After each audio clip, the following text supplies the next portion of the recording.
that it's all good and to have it documented. Whoever got me on that list, thank you, I appreciate it.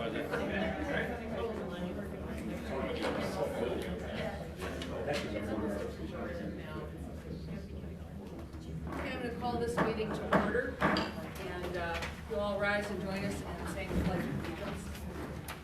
I pledge allegiance to the flag of the United States of America and to the republic for which it stands, one nation, under God, indivisible, with liberty and justice for all.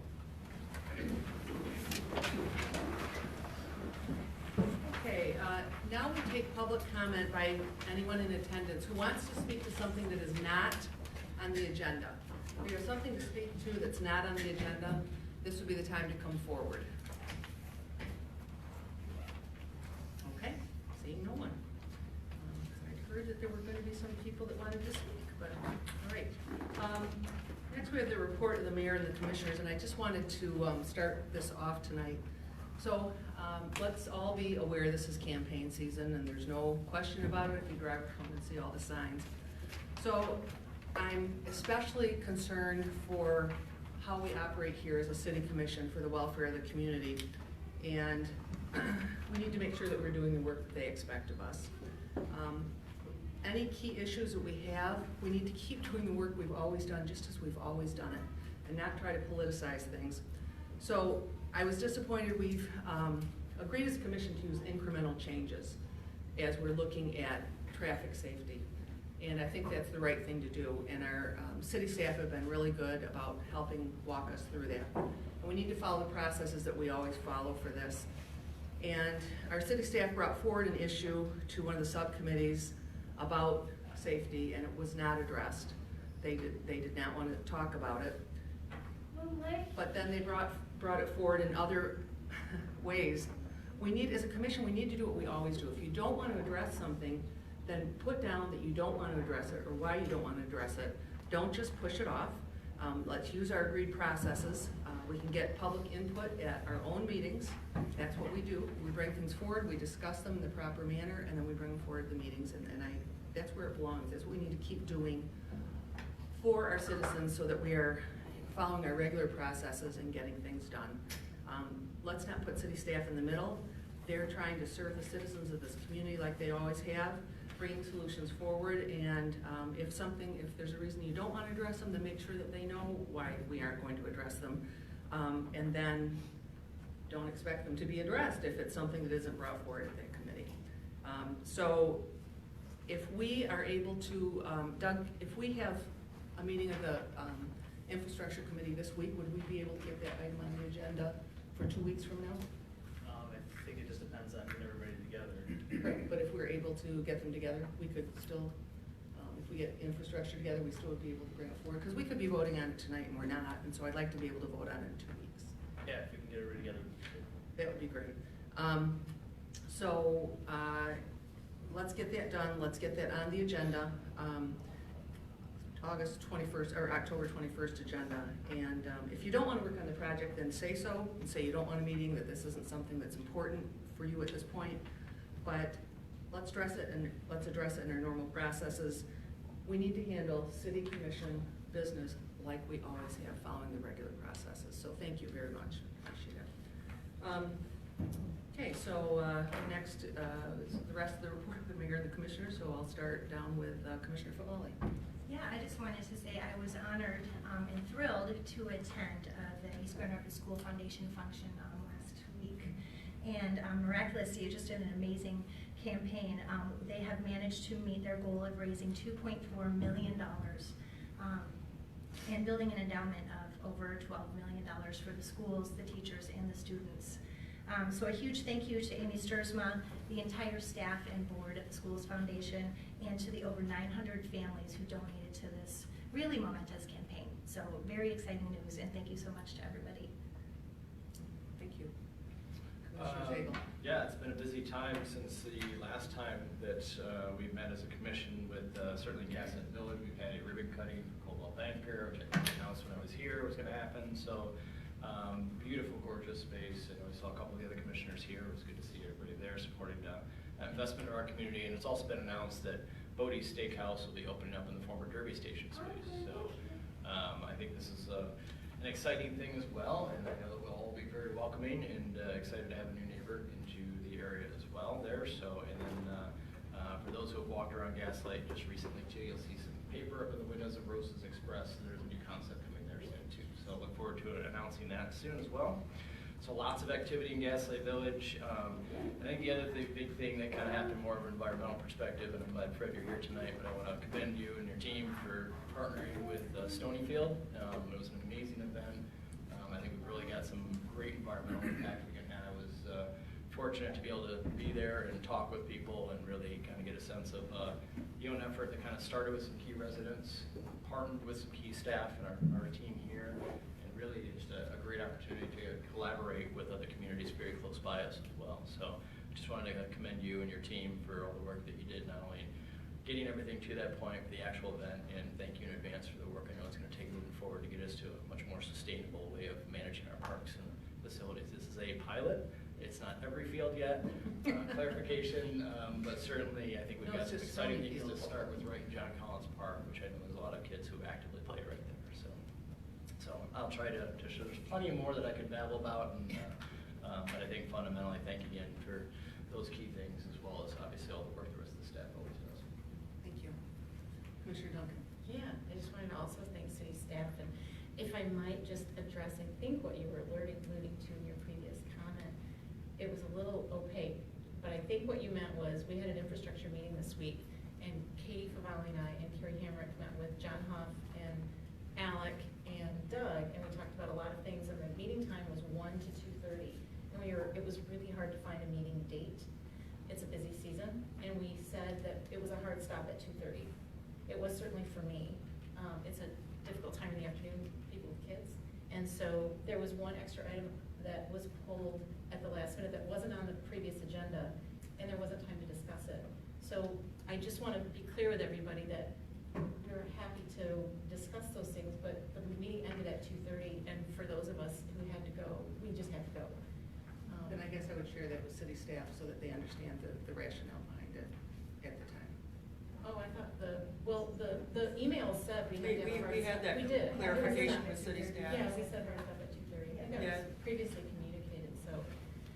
And this item wasn't on the agenda, so It it was wasn't on the additional. agenda, right, so, but I thought it was a very good meeting, and we got through a lot of things, and I think we all enjoyed it. Good discussion, it was productive, and I want to apologize ahead of time tonight, because at 10 to 7, I have to leave early tonight, so I think that message got to Karen, but nobody else, so apologies in advance. Thank you.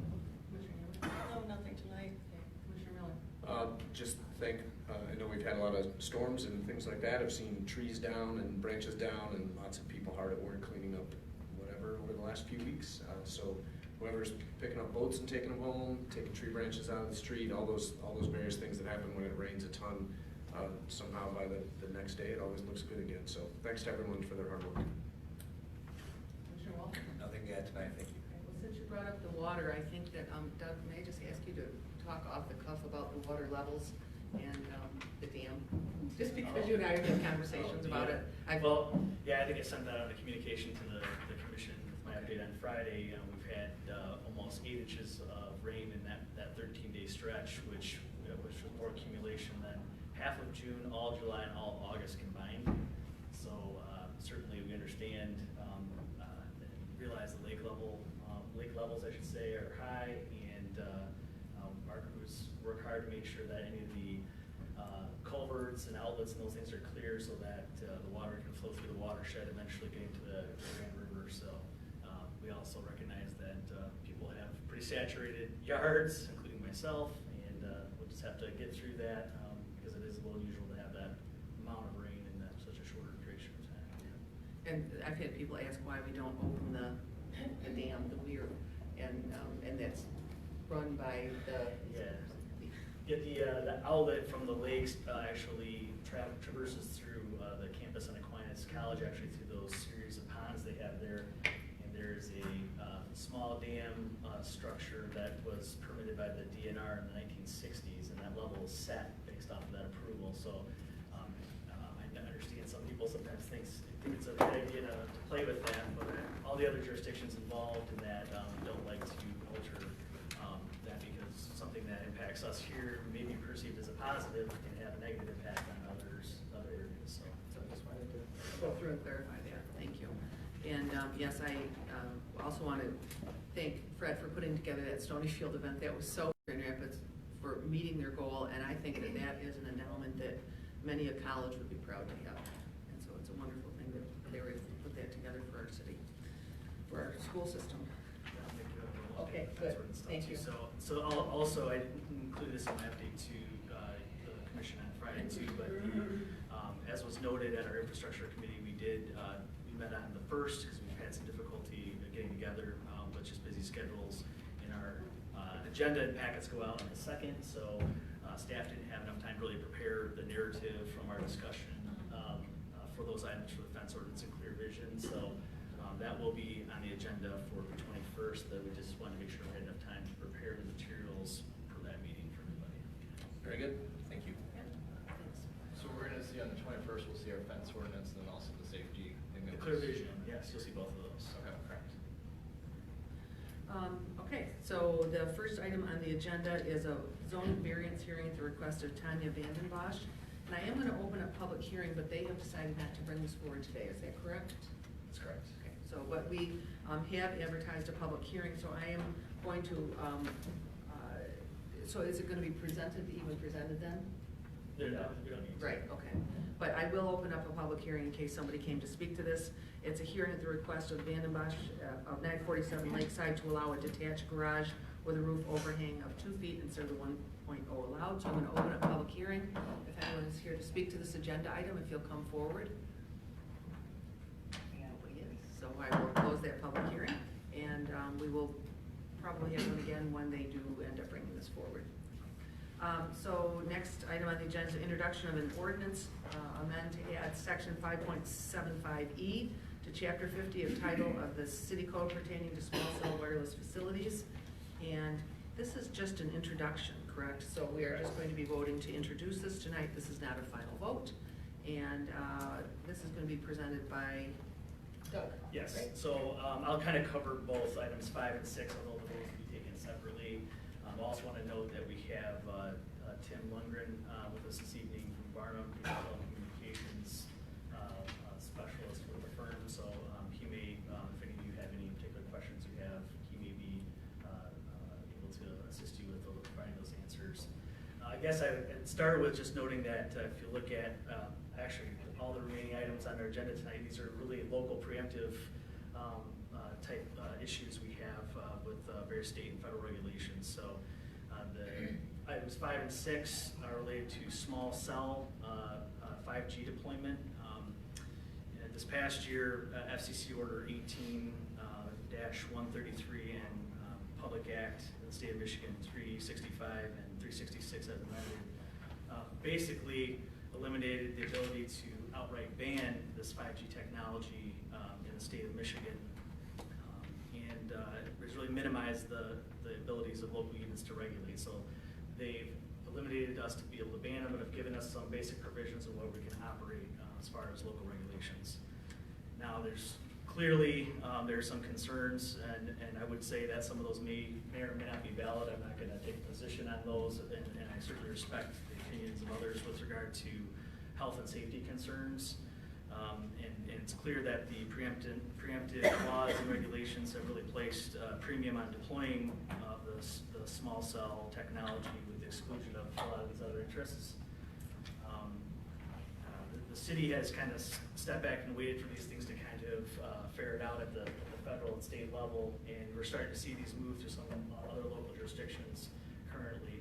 Over the past several years, the city of East Grand Rapids has participated in a consortium group with the Grand Valley Metro Council to look at a model ordinance, which is what the provisions that you have before you here today are outputs of, looking at what we do here regionally in the metro area to try to have some semblance of uniformity across the board. So I understand there's some concerns that are out there, but again, this is really a preemption issue. And without having some regulations in place, we really would allow for these companies to come in and really be able to place some of these types of facilities without any of these regulations in place, which would further concern for the city at this point. Those are kind of the high-level points of the regulation, and I'd afford Mayor, if you wanted to introduce if there's any questions. Yes, I would like to. So, Mr. Lundgren, thank you for coming. And I want to kick this off by asking you, so I know that the city of Grand Rapids had some discussions around this, and if I understand correctly, I read something in the paper that said that they said that they weren't going to support it, but then it came back and they had to revote. Maybe I misread it, because now I've heard that maybe they had a tie first. Can you tell me what happened in Grand Rapids? Yeah, I wasn't directly involved in that, but I followed the news reports as well. Yeah.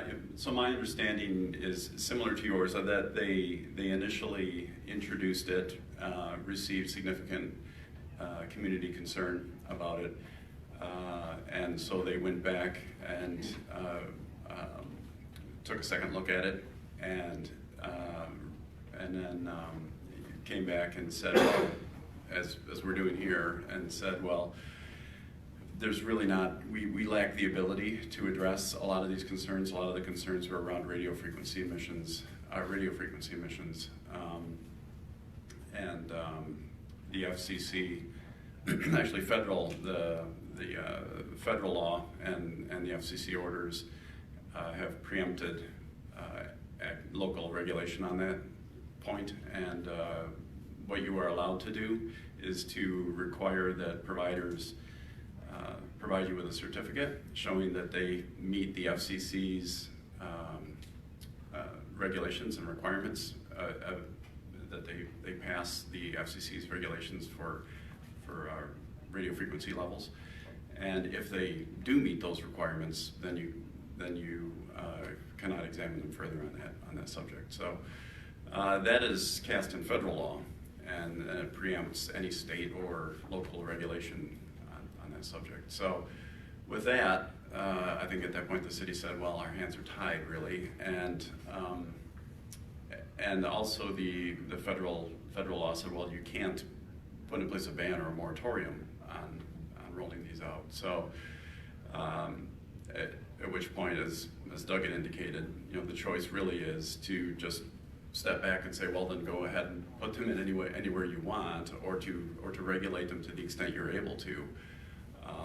And it seemed the better choice to say, well, we will at least regulate the placement of them and the design of them to the extent that we can, and to apply the controls that we're allowed to.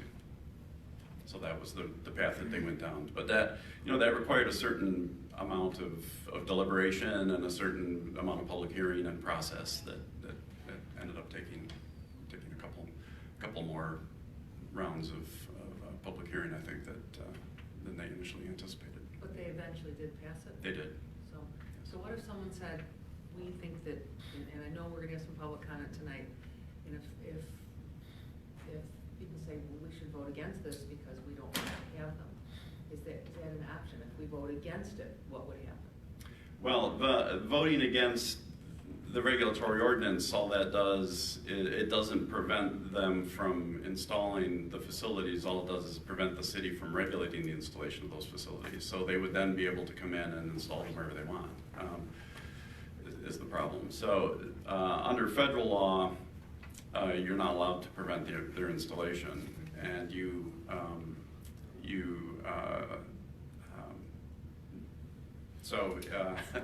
they would come in and say, well, we want to install a pole with an antenna at a given location. You'd say, well, we don't have any process for that. Go ahead, and they would do it.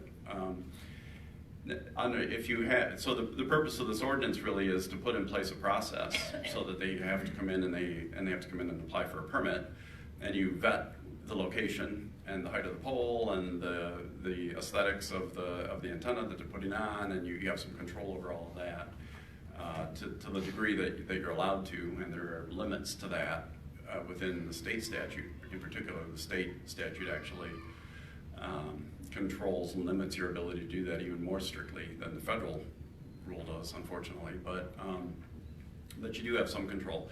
And so the ordinance is designed to give you that control, and to allow you to put in place a permitting program that allows you to implement that.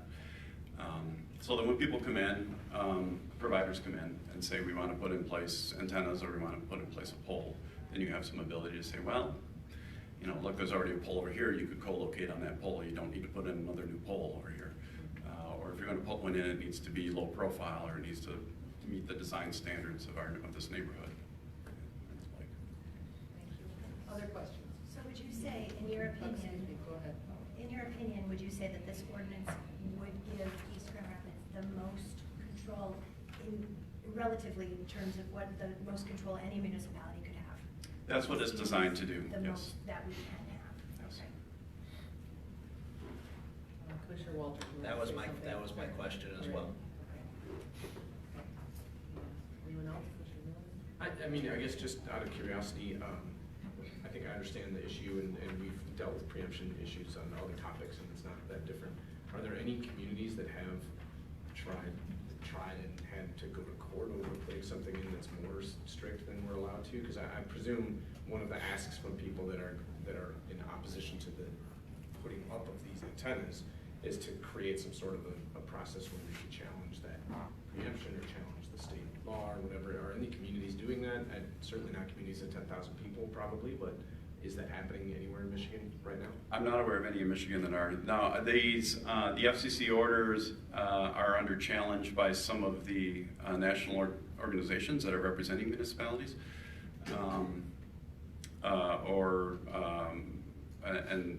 and some of the larger cities around the country. So there are challenges that are going on at the national level, but I'm not aware of any in Michigan. Thanks. Anyone else on this end? Okay. All right, well then I'm gonna open up a public hearing on this agenda item. We'll be talking about both 5 and 6. They're really together, right? That's right. All right, so we're gonna open up public hearing, and anyone who'd like to speak to this agenda item, please come forward, give your name and address. Do I have to turn this on? Okay. Nope, it's on. Hi, my name is Lisa Teet, and I live at 1131 Pinecrest Avenue, Southeast. Hi. I am in the field of building biology, and I am also a resident of East Grand Rapids. I'm here tonight to discuss 5 and 6. As a professional in the field of building biology, I would like to briefly discuss some of the health implications related to radio frequency radiation in our environments. In my work, I test and mitigate for my environmental issues like RF, mold, and electric fields in homes, offices, schools, and public places. One of the prevailing observations over the last few years is the significant increase in RF. Some of the health implications are insomnia, headaches, infertility, heart palpitations, and the mental health issues we see are anxiety, depression, ADD, and autism. This all relates to the ordinances that are being discussed this evening.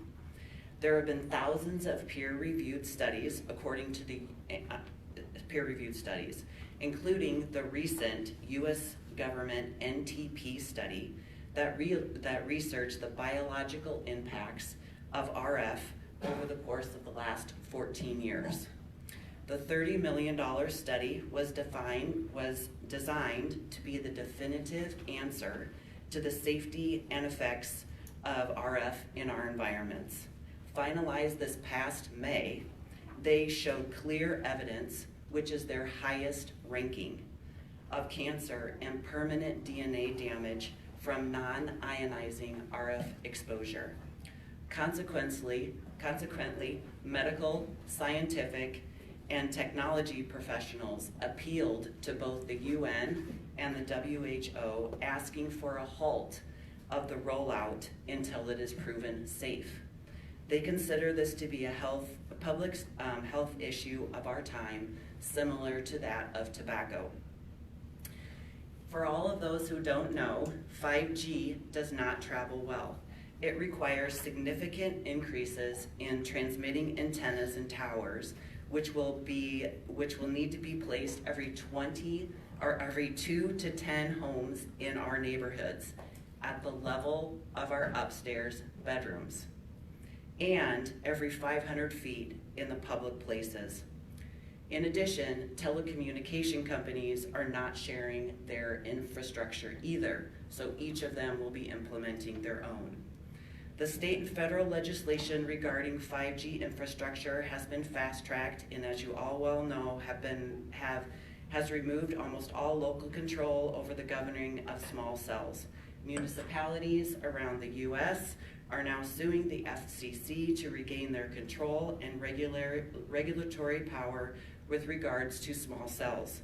They now have access to the public right-of-ways at far below market value prices and are setting new business models that leaves municipalities out of the equation for profit and local control. The cable companies are now following suit. These are very serious issues with implications that warrant extensive consideration. I am asking you to hold off on any discussion or votes on these ordinances and anything that has to do with 5G or 5G infrastructure until the safety is established and proven safe for the public, and the cases surrounding the local control issues are resolved with municipalities regarding their rights and their wholeness financially with the business and the public rights of way. My work in building biology is to educate on these issues, and I would like to be a resource to you. I also work with a team of educators and leading experts around the state, country, and world. One of my partners is Frank Clegg, who is the former president of Microsoft Canada, on the municipal rights and on the municipal rights end of things, we collaborate with ProTech attorney Mike Watsa. All our team are available to you for education and consult in this matter, and we take our choices when we make our choices surrounding 5G infrastructure in this community. I am happy to provide you with any peer-reviewed research or data to be part of the East Municipality team as you look further into this matter. I can also be a part of a resident committee to research and provide recommendations to the Commission on 5G in our community. Thank you very much.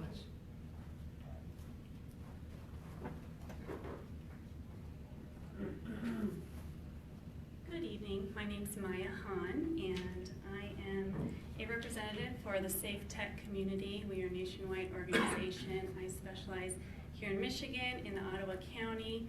I was told that you had this on the agenda, so I came to share what I know. Could you share your address, please?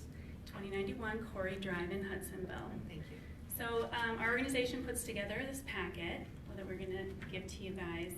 We put on presentations to cities and municipalities talking about what the current FCC and the state law is right now and what you're looking for basically and what can you do to most help protect the citizens in your community. And there is actually a group of cities in Michigan that have all signed on as a memorandum going to legislators saying that we would like to repeal and we want to stop the 5G rollout until it's been proven safe. So the ProTech that Lisa had mentioned is the organization. You guys can be part of that organization, and you sign on, and that ProTech is in there as well. But there are over 100, I'd say at this point, cities across Michigan that are part of this administration of cities that are joining together. ProTech's main attorney, he is the top attorney, I'd say, in most of the United States when it comes to 5G and RF radiation and fighting against the FCC, and also he's here in Michigan. So I would ask you guys to utilize his services, and you can be part of that organization of ProTech for very little fees to sign up to become a member of that. And I ask that you also, aside from developing a new ordinance, and I can tell you the DAS is one that Mike worked on. However, he does not necessarily endorse it as a all for every town, that he would prefer to give you more ability to make regulations specific to your town and your city. And so he's able to set that up for you. One thing that we like to look at is, you know, in Grand Rapids, DTE, when they're putting a new gas line, they put a giant sign to tell residents that that's coming. So making your public aware of this might be a good thing that you want to make sure is in your ordinance. Also, when you're looking at the grid, you want to do the maximum space possible between these cells. So if you're trying to say, okay, we can't talk about public health, even though we know that this is an issue, we can say, where are these areas, and can we start making the grid a priority in the industrial area? So in here is a sample ordinance that Mike has put together that specifically lays out ideas that go beyond the DAS. Please look it over and please contact him. He is available for free consultations for the city officials to call him and discuss this before you vote on the DAS model. Because if you look around, a lot of the cities around you guys have already implemented DAS, and you can see that those cells are going up all over willy-nilly. And there's different sizes, shapes, colors, and they're very close together, and it's quite alarming. What else was I going to say? Sorry. Okay, so then the next thing that we go around, we ask municipalities to do to be part of fighting back against this is that we ask you to pass a resolution separate from your ordinance, pass a resolution stating that the city of East Grand Rapids supports legislation for an immediate moratorium on small cell installations in Michigan's public rights-of-ways until safe levels are established for long-term exposure to pulse-modulated non-ionized wireless microwave frequency radiation at non-thermal levels established by independent researchers with absolutely no conflicts of interest. And to have that in your city statement, as well as send it to the local legislators. When we get over 100, 200 cities sending this to the legislators, that makes a big deal. Thank you. Thank you, Ryan. Thank you.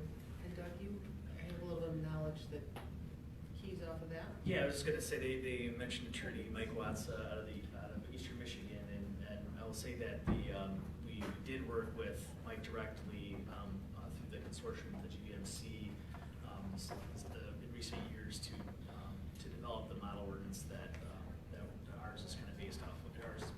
So we have worked with Mike and his team, and certainly I think I don't think we disagree with anything that we've heard tonight from these folks. I think we're looking in terms of moving this forward so we don't run into an issue. But if that's something you guys are interested in, any sort of statement or anything along those lines, I don't think that that's something that would be an issue for us. But just to have this, at least something in place, and maybe there will be a change down the road, maybe there won't. But we want to make sure that we brought this forth to you guys before we start seeing more of these pop up. We only have one currently here in East Grand Rapids. We do have one. It's already started. That's correct. Yep. On Plymouth there, right? We do have one in Plymouth. I know Grand Rapids has over 200 at this point in time, and I just spoke with the city of Kentwood today. They have 120 that are in place. So if we don't do something, at least whether it's the right thing long term, I would hope that there is some change at the state and federal level as well. But if we don't do anything now, we don't have anything in place. So I think that there's not any. I don't see there's necessarily a disagreement here with some of the comments we're hearing tonight. I think they're all excellent comments, but it's maybe something that unfolds further for us as well. So. Thank you. Sorry, thank you for this little short pause there. Excuse me, I've had a little bit of a allergy issue this fall. My name's Teresa. I live at 1426 College Avenue, so I'm not technically East Grand Rapids. That's okay. And your last name, please. M. Schwiller. I believe I emailed you a couple weeks ago. I just wanted to bring up that the FCC standards, the safety standards that they have set in place, are 20 some odd years old. The technology or the safety standards that say that our cell phones are safe is 20 years old, and it was not tested in the ways that we use our cell phones now. So when they say, have some FCC safety testing, have them come and check these small cells and make sure they're not exceeding FCC limits. The FCC limits are much higher than what is considered safe by most doctors and researchers and scientists that know anything about this. So I'm sorry, I don't really have anything prepared, but I just I've got Presque Isle County Commissioners. They've got a whole huge packet about this that, I can, send you guys the PDF. I can make copies or whatever. There's international actions to halt 5G. we were some of the citizens that dealt with Grand Rapids and expressed our concern over what they were getting ready to pass. And they did ask for public input for their administrative rules, and we did give some input, and we would like to be able to offer that input to you guys too, as far as rules that you might put in place with your ordinance. You know, we want to be a resource for you guys. It's something that we care very deeply about. You know, we all have children. I've got very young children, so to be honest, East Grand Rapids, now that I've learned what I've learned, is a city that I've kind of started to avoid now with that cell tower across the street, because I can't in good conscience bring my children down to the park over here with that huge cell tower on school property, you know. So I want to hopefully be a resource for you guys, as well as Lisa and Maya and Mike Watts. You know, any way that we can help you guys, we want to be there to help. So Thank you. Would anyone else like to speak to this issue? Seeing no one, I'll close public comment and ask for a motion to introduce this. Move to introduce the ordinance to add section 5.75E to chapter 50 of title 5 of the city code pertaining to small cell wireless facilities. Yes, we'll do these separately. Okay. Sorry. Did you say I support? did say support. Thank you, I talked right over you. That's all right. All right, comments, please. Mayor, I have one. This Yes. is split into two different ordinances because some things we can regulate through the zoning ordinance, and this happens to be the zoning ordinance amendment that is being considered first. The other portions we placed in a regulatory amendment, and once again, that was not our idea. That's the way the state gave the regulatory scheme to us. So we're trying to piggyback on that scheme and jump through the hoops that they're requiring us to jump through to be able to do this. But that's why there's two separate ordinances. If you looked at the ordinances that were included, or even our cover letters, you'll see that there's some very minute distinctions that are not particularly easy to understand, but we believe that we do comply with what they're requiring us to do to try and regulate these facilities. So I would point that out. I would also point out the zoning ordinance, of course, had to go through the planning commission, and it has done that, and they recommended approval to you at their last meeting. If, so, we have some very passionate people here tonight who said that they have some suggestions of something we could add to these ordinances. If they send forward an email that gets shared with us, and there's something in there that we think, yeah, that'd be good to add, would we add that in 2 weeks? Or would we finalize these and change them later? Either or. I mean, there's no, particular end date in the sense that anything you adopt can be amended at any point. But yes, if we were to receive things during the next 2-week period, we could certainly report to you on what we received, and if there are any suggestions that we would, suggest you make at this time, we could do that.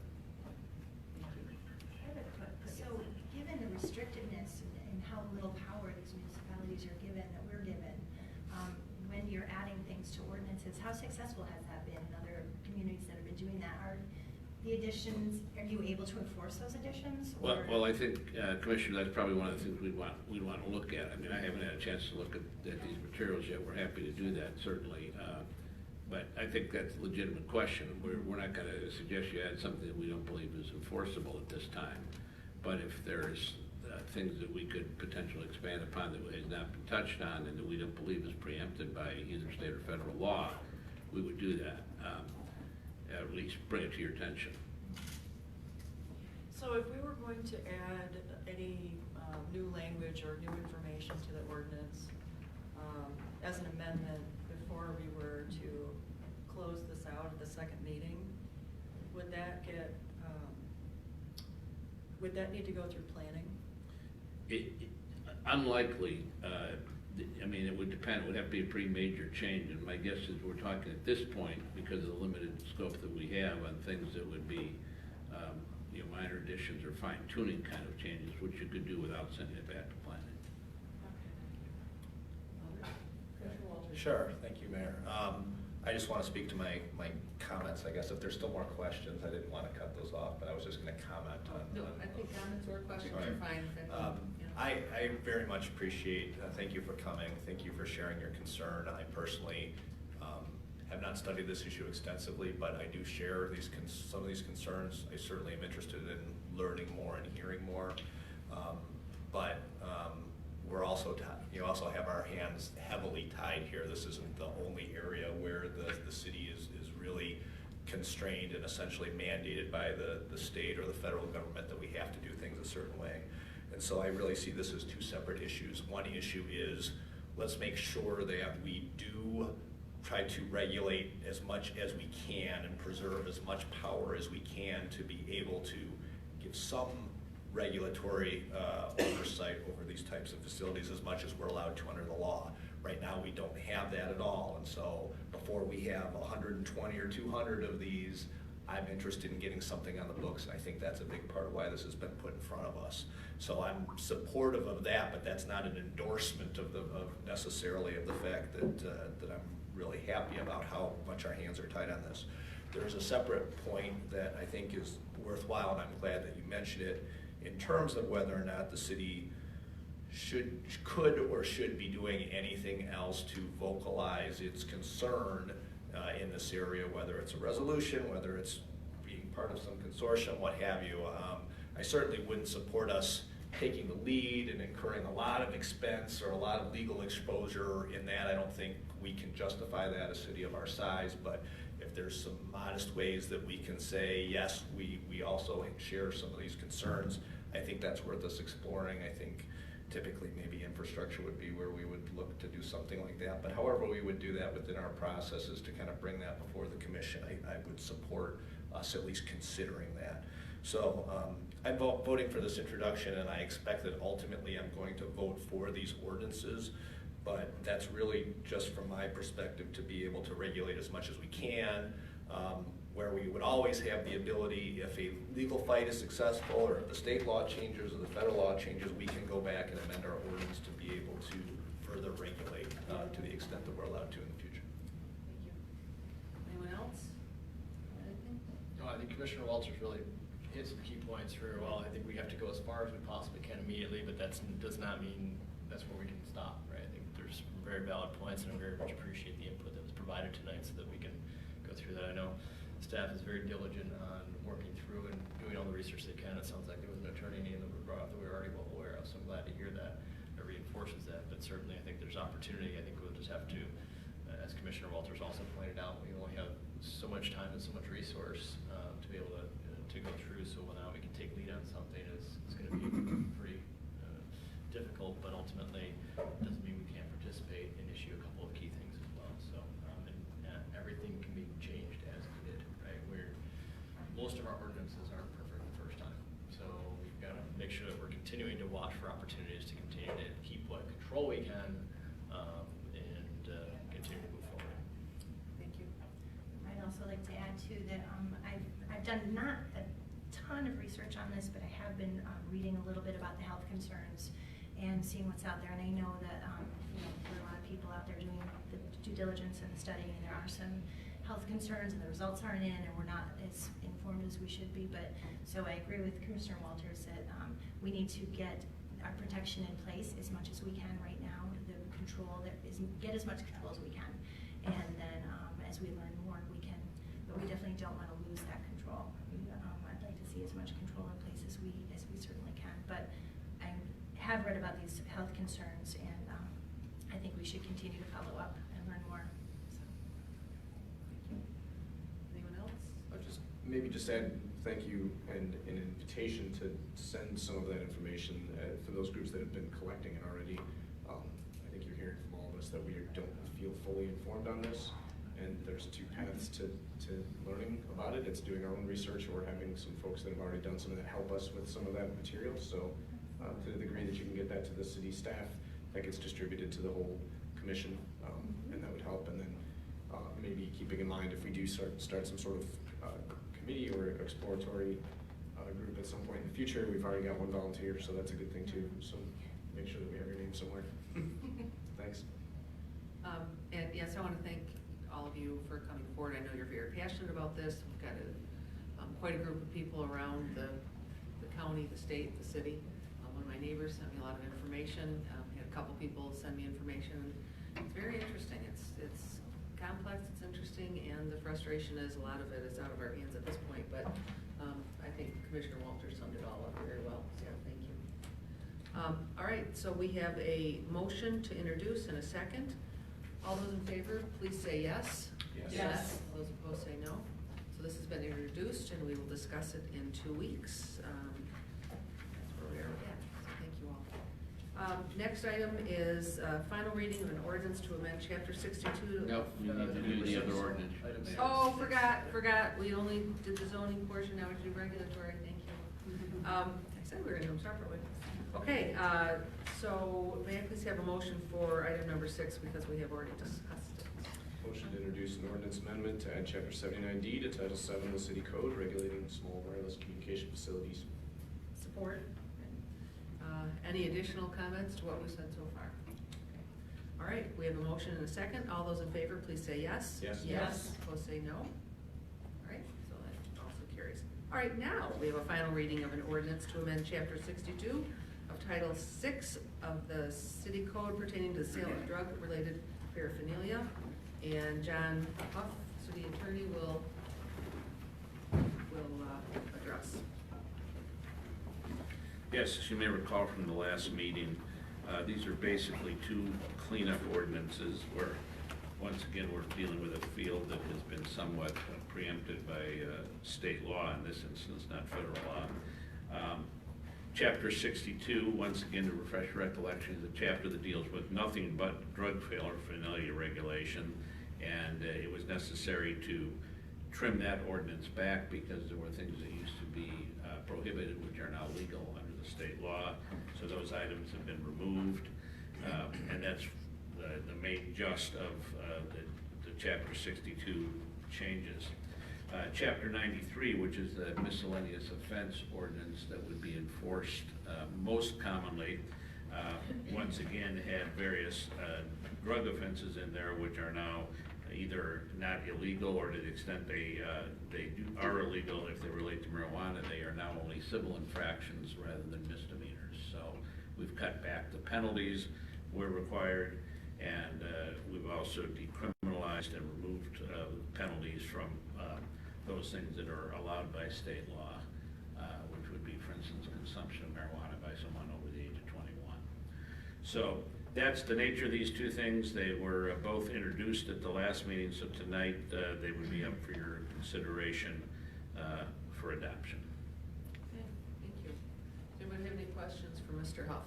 Has staff or legal counsel received any comment between the time it was introduced till now?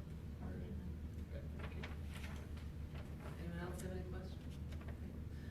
May I please have a motion? Motion to approve the final reading of an ordinance to amend chapter 62 of title 6 of the city code pertaining to the sale of drug-related paraphernalia. Thank you. Is there support? Support. Okay. We have a motion and support. Are there any comments? Okay, thank you. It's another one of these things that are getting us tightened up and in shape so that we are in compliance. All right, all those in favor, please say yes. Yes. Yes. Opposed, say no. Thank you. Passes. Now we will address item number 8, the final reading of an ordinance to amend section 9.51, 9.56, and 9.65 of chapter 93 of title 9 of the city code pertaining to definition, prohibitions, and penalties for alcohol and drug offenses. And John Huff, you have nothing more to say on this? Right, this was covered by my previous Okay, comments. good. Okay, may I please have a motion? So moved. Support. Right, motion support. Any comments? All those in favor, please say yes. Yes. Yes. Opposed, say no. Thank you. It's passed. All right, and then item number 9, liquor license application for Gaslight Kitchen Asian Cuisine, and Doug Lefebvre will present. Okay, I want to thank Karen Brower, city clerk, for drafting the memo on this item. There's been a little bit of change in state law on how liquor license transfers have occurred in the past, preceding 2012, I think.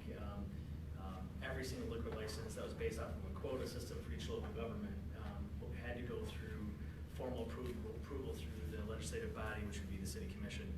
Since that time, the Michigan Liquor Control Commission, from an administrative board that was approved at that time, they do solicit feedback from the local body, which is what you have before you this evening. So City Clerk Karen Brower has provided information relative to the applicants and their establishment, and if there's any comment at all that the City Commission would like to submit to the Michigan Liquor Control Commission with respect to the application for the liquor license, we can take that at this time, and any sort of vote for a position on the license can forward it on to the Liquor Control Commission. So you were just looking for an introduction tonight? No, this would be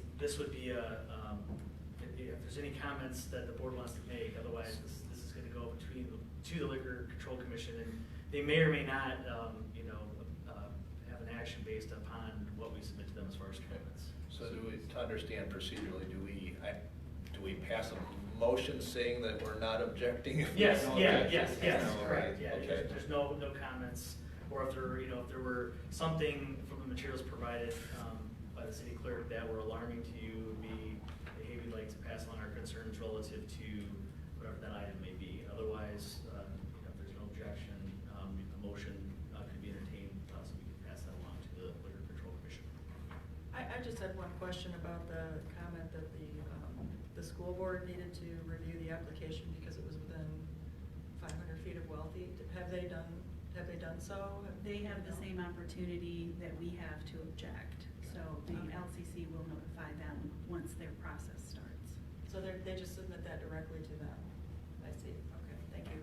And both Mr. Lees are here tonight if we have any questions for them. These are the sons of the owners. All right. Okay. So, I need a motion then? Oh, no, excuse me, do I open a public comment? That was the best way to This one document was, it. okay, yeah. Making a motion not to object to something. I know. I mean, we can- Or provide no comments, just say provide no comments. Or to support. Or if you have positive comments, we Yeah. submit those too. Okay. So we Well, don't, I guess I'll get to start with, I guess, a very brief comment, and I'll try to be as succinct as I possibly can. You guys know I have trouble with that. So ultimately, I just think I'm very thankful for the new business to be in Gaslight Village. Thankful for you guys to be a neighbor. I'm thankful for the work that you've done to your location. It looks drastically better than it has for many, many years. So, and the food is delicious. So thank you.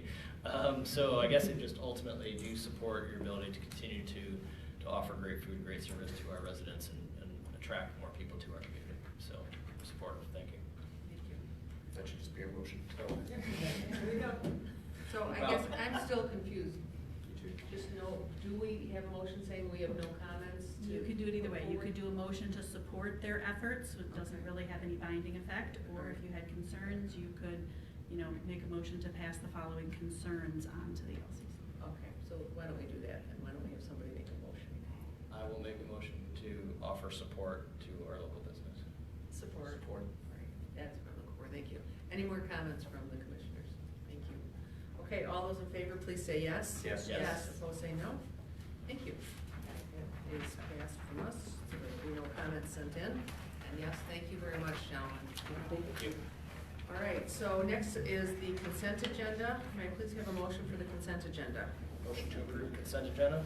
All right, are there any comments concerning the consent agenda? All right, all those in favor, please say yes. Yes. Yes. Opposed, say no. That passes. Now, we need a motion to go into executive session for acquisition of property. May I please have a motion? Motion to move into a executive session to discuss the decision on acquisition of property. Support. Thank you. Karen, it's a roll call vote. Commissioner Favale? Yes. Commissioner Duncan has left. Mayor Seibel? Yes. Commissioner Zago? Yes. Commissioner Walters? Yes. Commissioner Miller? Yes. Commissioner Hamrick? Yes. All right, passes. And when we go out of executive session, we don't plan to bring anything else back. We do. We do. We do. Oh, then we have to go ahead and do the vote on this. Yes. Thank you. Yeah, okay. That's right, I knew that. Thanks. So we'll be back at an unspecified amount of time. Yep. Yeah, unspecified amount of time, yeah.